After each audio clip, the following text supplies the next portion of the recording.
I showed up at my parents' house a little earlier than planned to drop off the final batch of wedding things, extra invitations, the finalized seating chart, and the custom cake topper I'd spent weeks designing by hand. I was proud of that topper.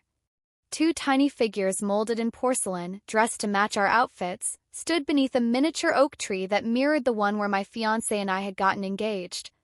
I'd wrapped it in soft tissue paper and placed it in a box padded with velvet, determined to protect every detail. It wasn't just a decoration, it was a memory I'd sculpted with love. The sky was still tinted with early morning gray, and the street was quiet like it was holding its breath. Not a single car passed as I pulled up to the curb.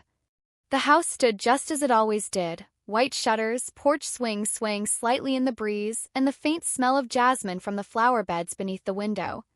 I parked, turned off the engine, and gathered my things. Everything had been timed carefully. I would drop these off, grab a coffee from the bakery around the corner, and head to work. I slipped in through the side door like I always had since high school, expecting to hear my mom in the kitchen or at least the murmur of the morning news from the living room. Usually by this time she'd be clattering pans or sipping her tea while reading through her endless planner. But the house was still. Not quite like a Sunday nap or the soft hush after a snowstorm. No, this stillness was different. Felt heavy. Intentional. That's when I saw it. A single folded note sat on the kitchen counter, alone. My name wasn't on it. No envelope. No flourish. Just plain white printer paper creased once down the middle. I blinked at it, half expecting it to be a grocery list or a reminder for Dad to take his meds. But something in my chest tightened as I stepped forward. I unfolded the page and my heart dropped so fast I felt dizzy. Just 5 short words typed in a flat, emotionless font. Wedding's off. Expect a call from my lawyer. No greeting. No explanation. No signature. Just cold, clinical instructions. Like I was being dismissed from a job I didn't even know I'd applied for. The air felt like it had been sucked out of the room. I stood frozen, the note fluttering slightly in my hand as if it too couldn't quite believe what it said. I didn't cry. I didn't scream. I didn't even move at first. My mind went blank, the world shrinking down to just the edges of that paper. I looked around the kitchen, at the pale yellow walls and the refrigerator covered in magnets from vacations we never took together. I stared at the bar stools I used to sit on while telling Mom about high school dances. The counter where I'd learned to bake. The tile floor my dad used to twirl me on during Saturday morning pancakes. Suddenly, none of it felt real. Or maybe it never mattered to begin with. Maybe the warmth I remembered was just something I created because I needed it to be true. I folded the note back neatly and placed it where I found it. My hands didn't shake. My legs carried me out of the house before my mind could catch up. Back in my car, I didn't start the engine. I just sat there in silence, surrounded by the weight of everything I didn't understand. Not even the radio filled the air, just the soft ticking of the engine cooling down and the rhythmic catch of my breath. My wedding was off? Cancelled? And this was how I was finding out? There had been no warning. No fight. No awkward silence or forgotten call. My fiancé hadn't mentioned a thing. My parents hadn't looked at me differently, hadn't acted strange. Everything had felt normal. Too normal, maybe. I waited for a call. Told myself it was a mistake, a prank, maybe someone printed the wrong note and left it out. Maybe the wedding planner had made some bizarre error. I refreshed my messages again and again. Nothing. But deep down, even as I clung to those excuses, I already knew the truth. A few hours later, confirmation came, more brutal than anything I could have prepared for. A text from my cousin Courtney. Just one message that changed everything.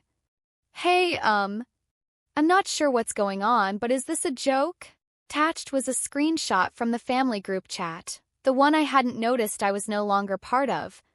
I stared at it, my hands trembling as I opened the image. There it was. A message from my mother, gushing with pride. So excited to announce Karen's wedding. Same date, same place, and we're using the same dress. It's going to be perfect. Thank you all for being so supportive. Same date. Same venue. Same dress. My dress. Even the guest list looked painfully familiar. My florist. My invitations. My photographer. All of it. But now it was for Karen. My younger sister. And I wasn't mentioned. Not once. Courtney's follow-up message blinked below the image. I thought this was your wedding? I couldn't even type a response. My eyes were glued to the screen, heart racing, mind refusing to make sense of what was right in front of me. I zoomed in on the photo my mom had shared. Karen, smiling in the exact gown I had designed with the boutique downtown, down to the custom beading and lacework I'd sketched with the seamstress. Every inch of that dress was mine. And now it was hers. I opened the comments section, half hoping someone would speak up, say this felt wrong. But no. It was all congratulations. Heart emojis. People are tagging Karen in wedding memes. Friends said they couldn't wait. Cousins sharing memories of childhood sleepovers like this was always meant to be. No one asked where I was. My lungs felt tight, like I was breathing through broken glass. I set my phone down and opened my laptop. Created a folder and named it for the record. I didn't fully know what I was doing, only that I needed something solid to hold on to. I began dragging in everything. The screenshot from Courtney, saved emails with the venue, invoices, dress sketches, receipts, conversations with vendors. Pulled in screenshots of text messages, confirmations, thank you notes from planners. I needed evidence. Not for them. For me. Because as surreal as it felt, I knew what was happening. I was being erased. Not just pushed aside. Not just forgotten. Erased. As if I had never been the bride. As if I had never mattered. As if I had only ever been a placeholder, a test run, an inconvenience. And it hit me, not just the shock or confusion, but a deeper wound. This wasn't just heartbreak. This was betrayal. By my sister. By my parents. By every person who knew and said nothing. I didn't sleep that night. I lay in bed, staring at the ceiling, the glow of my laptop flickering across the room. Over and over, I reviewed the files I'd collected, each one a reminder that I hadn't imagined the past year. I had planned a wedding. I had worked for it, paid for it, dreamed of it. It had been real. And now it was gone. Or worse, stolen. And they thought I'd just disappear quietly. They were wrong. My chest tightened at the memory of our last dress fitting. It was supposed to be a moment just for me, a memory to treasure. Instead, it now felt like the beginning of something much darker. Karen had shown up uninvited, brushing past the boutique receptionist like she had every right to be there. I remember feeling a flicker of unease when I saw her walk in, but I forced myself to believe it was fine. That she was just being curious or trying to be supportive in her way. I wanted to believe that. I stepped out of the dressing room that day, heart fluttering, wearing the gown I'd poured so much of myself into choosing. It wasn't dramatic or showy.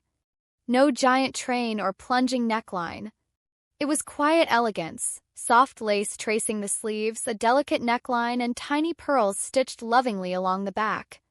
I felt beautiful in it. More importantly, I felt like myself. Like a bride. Like someone whose love story was finally getting its moment. Karen walked around me slowly, her eyes narrowing like she was analyzing a problem she intended to solve. "It's cute," she said after a pause, forcing a smile that never touched her eyes.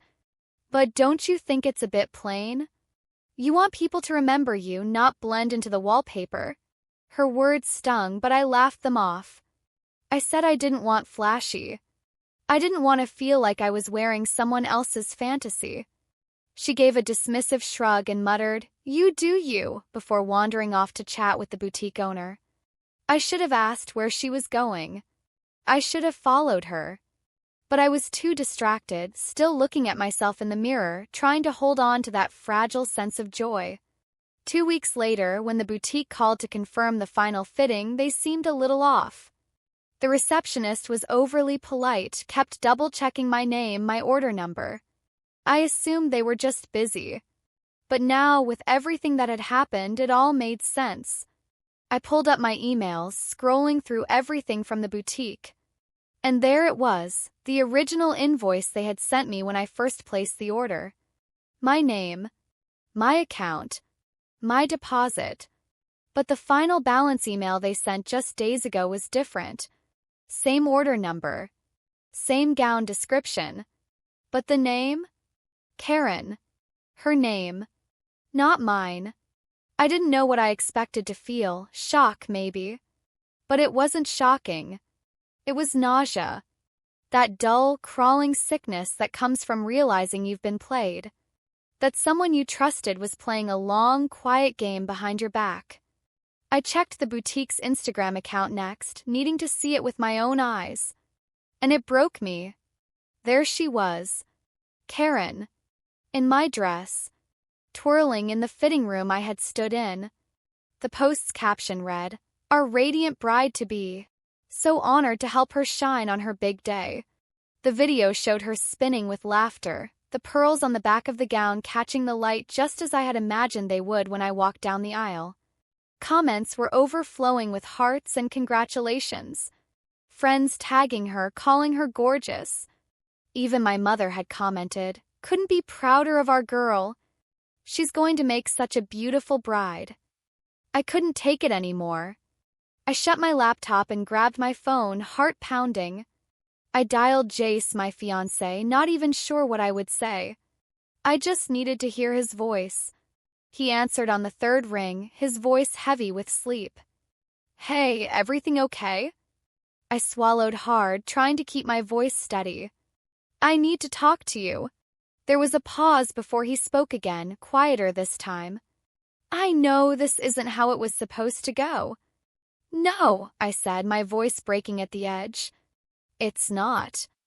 My family gave our wedding to Karen." He didn't argue. He didn't sound surprised. He just exhaled slowly, as if he'd been expecting this moment to come. "Your mom's been saying some things," he said. "For a while." I blinked. "What kind of things?" He hesitated, then said, "She told me you were unstable, that you push people away, that maybe I didn't know the full picture." The words hit like bricks. "And you believed her?" "No," he said quickly. "Not at first. I figured she was just being overprotective or dramatic. I didn't want to upset you, so I didn't bring it up. But now, I don't know what to think anymore," he admitted. This is a lot." I couldn't respond. I hung up before I said something I'd regret. Later that night, I sat on the floor of my closet, knees pulled to my chest, trying to breathe. I couldn't stop thinking about the way Jace had hesitated. The way his faith in me had been chipped away, one whisper at a time. This wasn't new. This was a pattern. I got up and rummaged through an old storage drawer, pulling out my old phone. I hadn't used it in years, but I remembered one thing. It still held a voicemail from Colton, my ex-boyfriend. The one who had ghosted me without a word. I had always blamed myself for that. I charged the phone, waited for it to come to life, and scrolled through old messages. There it was. The voicemail. Dated 9 days after he walked out of my life with no explanation. I hesitated, then tapped play. Colton's voice filled the room, softer than I remembered. "Hey, Jen. I know I'm a coward for doing this over voicemail, but I can't keep pretending. Your mom came to my work. Said I'd ruin your future. Said she'd get me fired, mess with my reputation. I didn't believe her until my supervisor asked about you. I couldn't protect you. So I left. I'm sorry." My mouth went dry. I sat there frozen, the phone falling to the carpet beside me. This wasn't about a wedding. This was about control. My mother had been planting landmines in my relationships for years, cutting off anyone she didn't approve of, manipulating outcomes before I even knew there were choices to be made. I stumbled to my file cabinet and flung it open. I began tearing through folders, contracts, bank statements, seating charts, vendor agreements. Something inside me had snapped. I needed the truth, the full picture. And I found it. A set of documents titled Event Coordination Agreement. First glance, it looked familiar. But when I read it more closely, my blood turned to ice. It listed me as the donor of the funds. The wedding was marked under Karen's name, with my payments applied to her event. My signature appeared on the bottom, but I didn't remember signing this version. Pages had been replaced. Dates had been changed. The deposits I made for my wedding were now being credited to hers. I sat back on the floor, staring at the pages in my lap. My trust had been used like currency, and now I was bankrupt in every way that mattered. I wasn't just erased. I was rewritten. And suddenly I knew I couldn't undo what they had done. But I could make sure the truth was never forgotten. I dropped the papers and leaned back against the wall, my mind spinning. My heart was pounding, but my thoughts were oddly sharp. The stack of documents sat in a heap beside me, damning and clear. I had paid for Karen's wedding. Without knowing. Without consent. And now I was being erased like I had never existed in this family at all. But not anymore. That night I didn't sleep. I lay awake in bed, staring at the ceiling, tracing every moment, every silence, every decision that led to this. Betrayal had come dressed in politeness, passed around in passive-aggressive smiles and backhanded compliments. And I'd missed it. Or maybe I hadn't missed it, I had ignored it. 4 years. But I wouldn't ignore it now. The next morning, I sat at the kitchen table, the rising sun spilling across my laptop keyboard. I opened a blank email and addressed it to Julia, my mother. I didn't cry while writing it. My hands were steady. My words were deliberate. I am no longer interested in being part of any conversation that pretends what's happening isn't deliberate. I trusted this family. I gave freely. But trust requires honesty, and I will no longer pretend we're operating in good faith. Do not contact me unless it's through legal counsel. I read it twice, added a simple signature, and hit send. Then I closed my inbox and sat in silence for a long time. The decision was made. There would be no more explaining, and no more hoping. That same afternoon, I got a notification on my phone. Instagram. Karen had posted a new photo. Her caption read, "Some people can't handle not being the center of attention, even at someone else's celebration. We move forward with grace." Ring sparkles. Comments poured in. Hearts. Fire emojis. You go, girl. Ignore the drama. Mutual friends reposted it, making light jokes with hashtags like #BrideEnergy and #FamilyFirst. She hadn't said my name, but it didn't matter. Everyone who knew us would connect the dots. That post wasn't subtle. It was a statement. I didn't respond. I took a screenshot. Saved it to a new folder on my desktop. I labeled it restitution. Then came a tweet. A vague but pointed one from my cousin Lacey about some people always making things about themselves. A Facebook story from my aunt, praising Karen for being so resilient despite the chaos. And a few more Instagram comments, insinuating that I'd never been stable. The same lies my mother had whispered to Jace. Now spreading in pixels across every platform. I kept saving them all.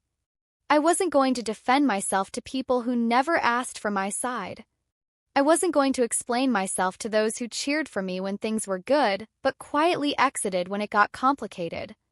I had learned something valuable over the past 72 hours. This wasn't just about betrayal. This was about control. My family knew how to craft a story. And this time, I wouldn't let them write mine. I reached out to Mara, one of my oldest friends. The kind of friend who had once driven 4 hours to help me move out of a bad apartment, who had slept on my floor after a breakup, who had helped hand stamp all 120 wedding invitations. Her reply came quickly. It was short. I don't want to get involved. Julia says it's complicated. I think it's best we give it space. That one hit harder than I expected. I sat there rereading the message, willing it to change. Mara, who had been part of every chapter of my adult life, couldn't even meet me for coffee. She'd chosen silence. I didn't reply. There was nothing left to say. Instead, I picked up the phone and called Karen.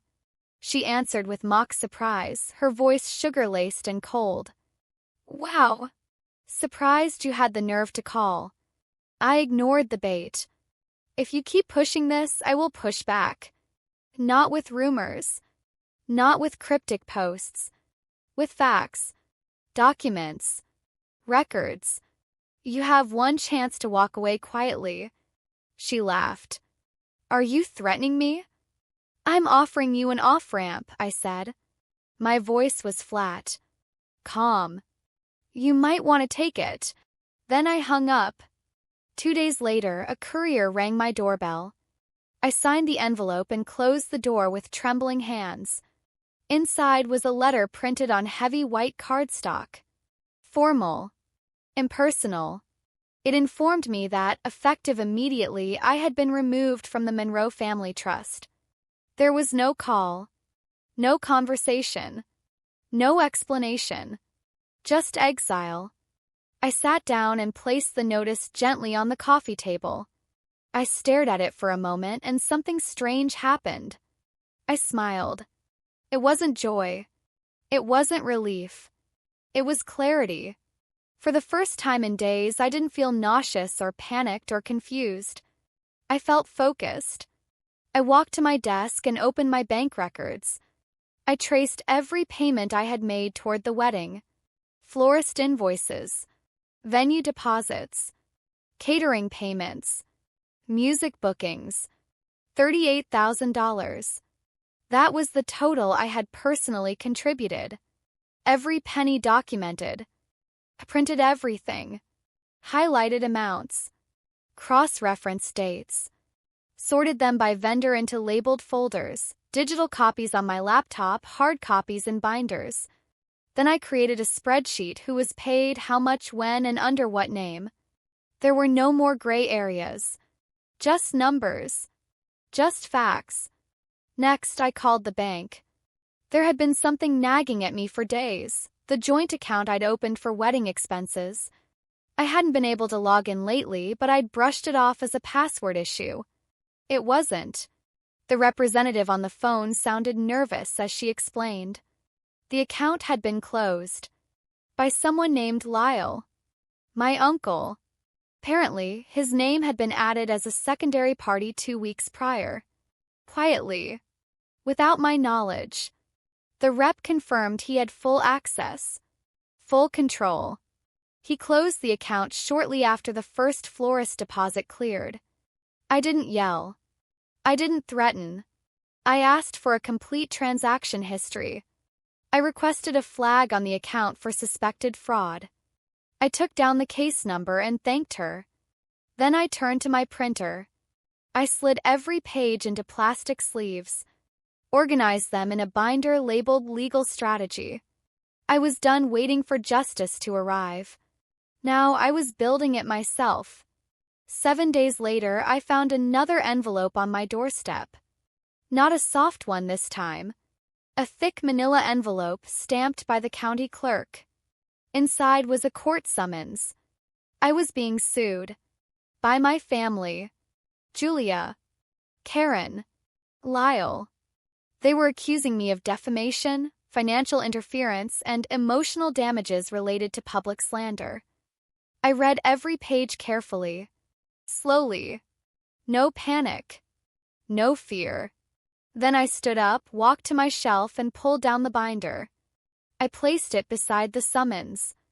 Next to it, I added the screenshots, contracts, the edited emails. Every lie, every switch, every silent betrayal. I looked at the growing pile. And for the first time in my life, I didn't feel like the forgotten daughter. I felt like the woman who was going to burn their lies to the ground. Not with fire. With truth. The accusations in the summons were nothing short of ridiculous. Claims of financial instability, slander, emotional distress. The entire narrative was laughable if it hadn't been so cruel. The documents were padded with vague statements and embellished timelines. They painted me as jealous and erratic, someone who simply couldn't stand to see her sister happy. As if my entire existence revolved around ruining Karen's fairy tale. I didn't cry. I contacted my attorney the next morning, and I filed a counterclaim. Defamation, fraud, misappropriation of funds, identity misuse. I handed over a binder that had taken days to compile. A binder that now felt like my lifeline. Every receipt, every dated email, every voice memo, organized, tabbed, and indexed. The voicemail from Colton. The boutique invoices. Screenshots of social posts. Bank statements. Even the event coordination agreement with its forged details. Everything they had tried to twist, I laid bare. Everything they had hidden, I brought to light. And I wasn't done. A few days later, my phone rang with a number I didn't recognize. The voice on the other end was smooth, rehearsed, polite to the point of discomfort. "Jenny," he said. "This is Victor Lang. I'm calling on behalf of Julia Monroe." I said nothing, just listened. "I've worked with your mother's charity for many years. We're all a bit shaken by how far this situation has escalated. There seems to be a lot of misunderstanding, tensions, miscommunication." He paused, waiting for me to fill the silence. I didn't. "If you're open to it, we'd like to suggest a private mediation," he continued. "If you're willing to remove the public posts and agree to confidentiality terms, we can make this go away." Quietly, respectfully, I turned to the window, watching a robin hop along the garden path. The lilacs had bloomed, and I hadn't noticed. So much of spring had passed me by.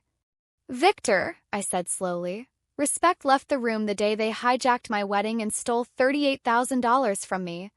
So no, I won't be quiet. Not now. Not ever again." He exhaled through his nose. "You'll be hurting people you love." "They already did," I replied. "I'm just telling the truth." And I hung up. That night, I sat down at my kitchen table with a cup of tea and opened my laptop. I began to write. Not with rage. Not with vengeance. But with clarity. I wrote it all. The canceled wedding, the dress, the erased invoices, the voice recordings. I didn't soften it. I didn't exaggerate it. I presented it with every fact, every timestamp, every piece of evidence. I attached screenshots and voice memos. I uploaded PDF receipts. I linked the altered bank logs and the revoked trust letter. And then, without hesitation, I hit post. The response was immediate. It spread far faster than I'd imagined. My inbox filled with messages, some stunned, some angry, others kind. People I hadn't heard from in years reached out. A few mutuals who had once reposted Karen's snide stories now messaged with apologies. Couple of mid-sized lifestyle bloggers picked it up, posting threads summarizing what I'd exposed. The hashtag Justice for Jenny started circulating. Of course, not every comment was kind. There were trolls. People are accusing me of attention-seeking.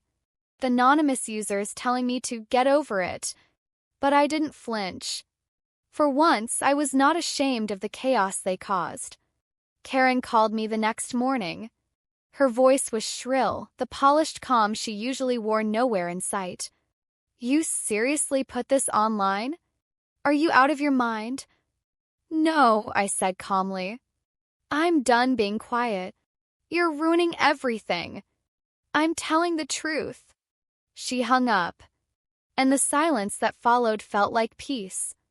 Later that day, I received an email from someone I didn't know. A man named Thomas Caldwell. He introduced himself as a former accountant for Julia's charity. He'd seen the viral post and reached out cautiously. His message read, "I no longer work with the Monroes, but I reviewed their records in 2022 while assisting with their charitable deductions. Several sizable donations were filed under your name. But based on your post, it seems you weren't even aware they existed." Attached was a spreadsheet. Line after line of donation records, amounts in the thousands, filed as contributions from me. My name, my address, even a forged signature in some of the audit reports. But I had never donated that money. Julia and Lyle had been using my identity to avoid taxes, to build public goodwill, to polish their image.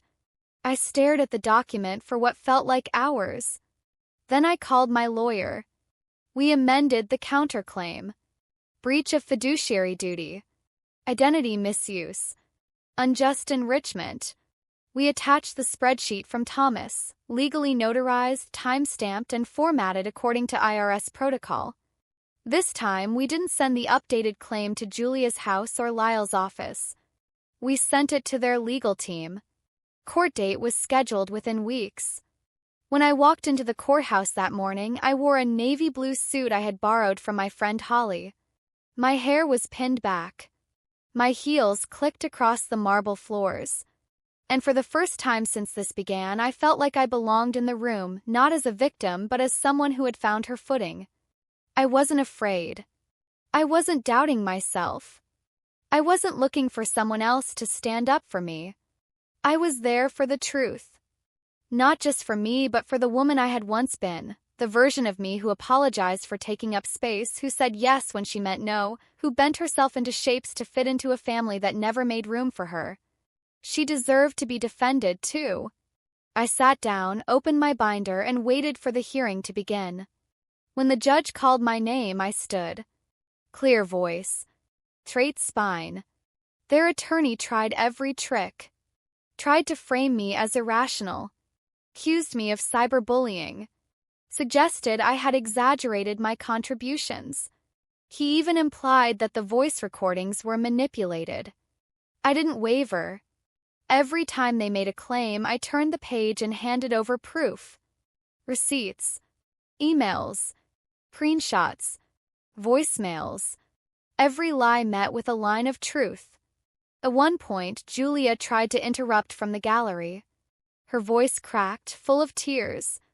She spoke of family loyalty, hurt feelings, and how she only wanted what was best for both her daughters. I didn't look at her. The truth didn't need my anger. Just needed to be seen. By the time the proceedings ended for the day, the room was quieter. Less certain. The judge reviewed the evidence and scheduled the next session. As I walked out of the courtroom, the weight I'd carried for months began to lift, not completely, but enough for me to breathe. I hadn't won yet, but I was no longer losing. I was standing, speaking, being heard. And sometimes that's the most powerful beginning of all. The judge listened. Every document, every voice recording, every signature that had once been twisted against me was now carefully reviewed under oath. And when the ruling came, it didn't explode like a cinematic finale. It arrived quietly, like a gentle but irreversible tide turning back in my favor. I was granted legal control over the disputed wedding funds. A full audit was ordered on the Monroe Family Foundation.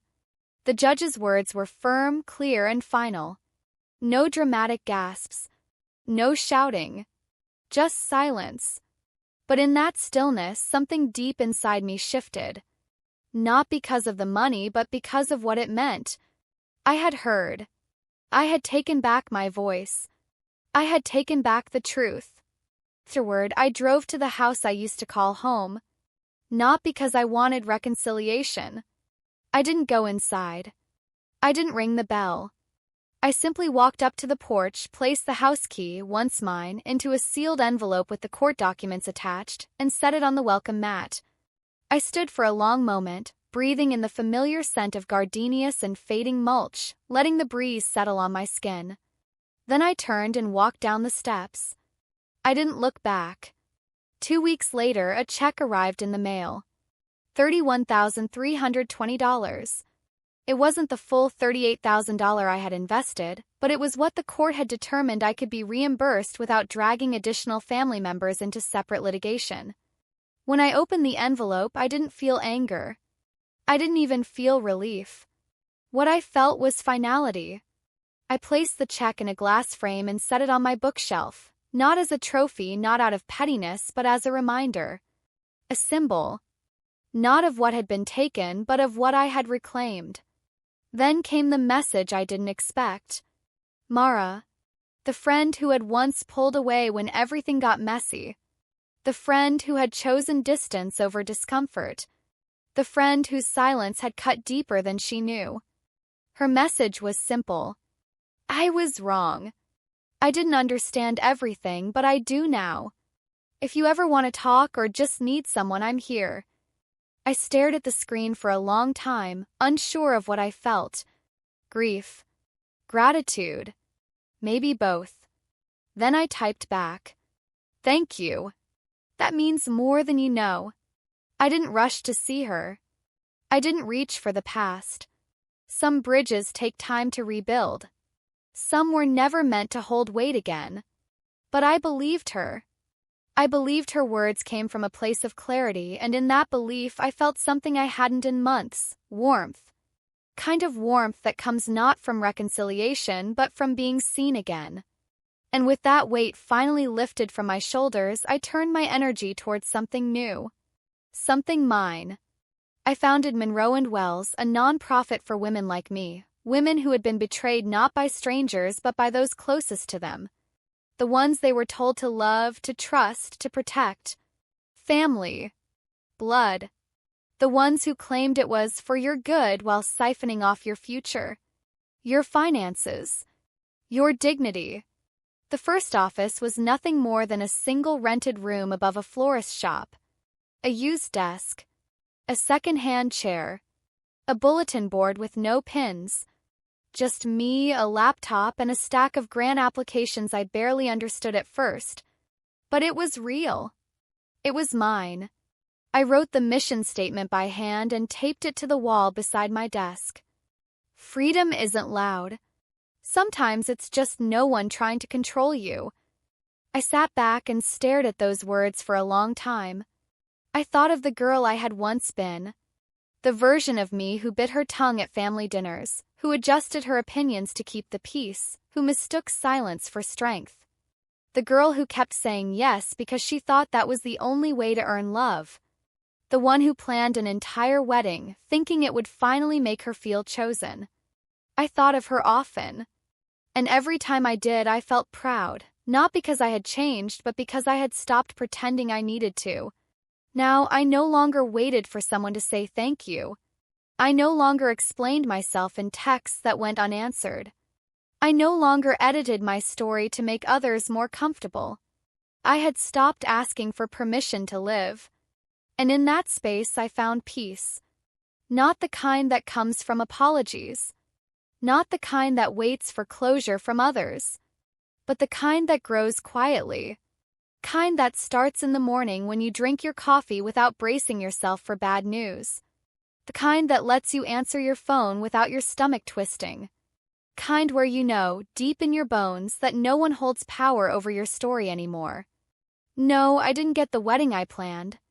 But I built a life that was truly mine. And that, I've learned, is the only legacy worth protecting.